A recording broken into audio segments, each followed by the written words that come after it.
Dito ko lang talaga nakita si Bibi Sara na medyo umiyak. Ito kasi yung huling araw niya sa Dahig, Netherlands. Mapapaso na kasi yung visa niya.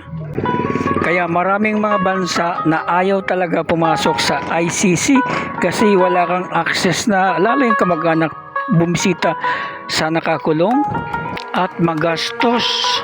Hindi po biro-biro ang gastos ng mga Duterte. Sana mga kababayan kong Pilipino, sana wag nating kalimutan ang mga kabutihan ginawa ni PRRD. Sinakripisyo niya ang kanyang sarili. Marami siyang kabutihan ginawa para sa bayan. Sana wag nating kalimutan yun. Lahat tayo, mahirap man o mayaman, nakatanggap ng ayuda sa panahon ng COVID. Mga kababayan ko, simple lang naman ang hinihingi ni PRRD.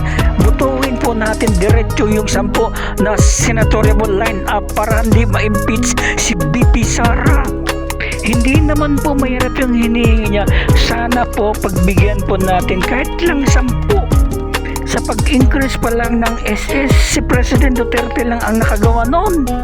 Mga kababayan, bago ako umalis ng The Hague, Netherlands, ay malinaw ang bilin ni Pangulong Rodrigo Duterte.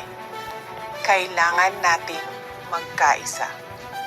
Sa darating na halalan, mahalaga ang pagkakaisa natin sa likod ng Duterte.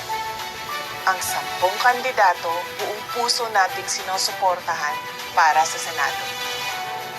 Ito ang mga taong may tapang, malasakit, at tunay na kakampi ng sambayanang Pilipinas. Vote straight. Bato de la Rosa. Yes, ikakampanya ko yan. Iboboto ko. Yes, Bongo. Yes, iboboto ko at ikakampanya. JV Hinto. Yes, iboboto ko at ikakampanya. Philip Salvador. Rodante Marcoleta. Yes, iboboto ko at ikakampanya. Richard Mata. Yes, iboboto ko at ikakampanya. As lalong yes, si Kibuloy. Iisa ang boto. Iisa ang direksyon. Iisa ang layunin. Ipagpatuloy ang sinimulan ni Pangulong Duterte. Mga kababayan, huwag tayong magpahuli. Ipaglaban natin ang kinabukasan.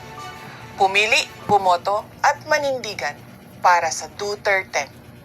Syukran.